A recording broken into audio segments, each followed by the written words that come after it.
শোনো, আমরা বৌমা না, আমরা হচ্ছি বোমা। আমরা নিজের বরের মুখের উপর তারি মায়ের বদনাম করার দম রাখি। এই তোমার মা এমন কেন? হ্যাঁ, তোমার মাথা খুব দরজাল মহিলা। আমার শাশুড়ি আমাকে মাঝে মধ্যেই বলে আমার ছেলের জন্য তো দূর দূর থেকে সম্বন্ধ আসতো। হ্যাঁ, তা তো আসবেই, কারণ আশেপাশের লোকজন তো আপনার স্বভাব চরিত্র সম্পর্কে জানে, সেজন্য তাদের মেয়েকে দেওয়ার সাহস পায়নি, সেজন্য দূর দূর থেকেই তো সম্বন্ধ আসবে। ননদ হচ্ছে ডিরেক্টর আর শাশুড়ি হচ্ছে actor.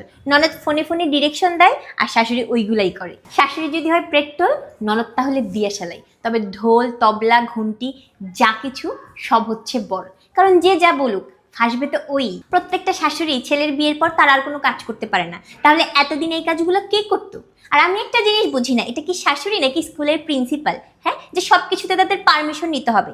May I go to বাপের বাড়ি, may I go to market, may I go to এখানে, মে আই গো টু সেখানে। কেন? সব শাশুড়ি গেলাই হয় এক নাম্বারের চালু। এরা সবাই ধোয়া তুলসী পাতা, শুধু আমি হচ্ছি বিচুটি পাতা, যার কারণে আমাকে দেখলেই তাদের চুলকায়। আমি বাড়ির বউ, আমি কেন খাবার হজম করব? আমি তো শাশুড়ির তেরা তেরা কথা হজম করব। আমার শাশুড়ির চোখে প্রবলেম আছে, আমার ভালো দেখতেই পারে না।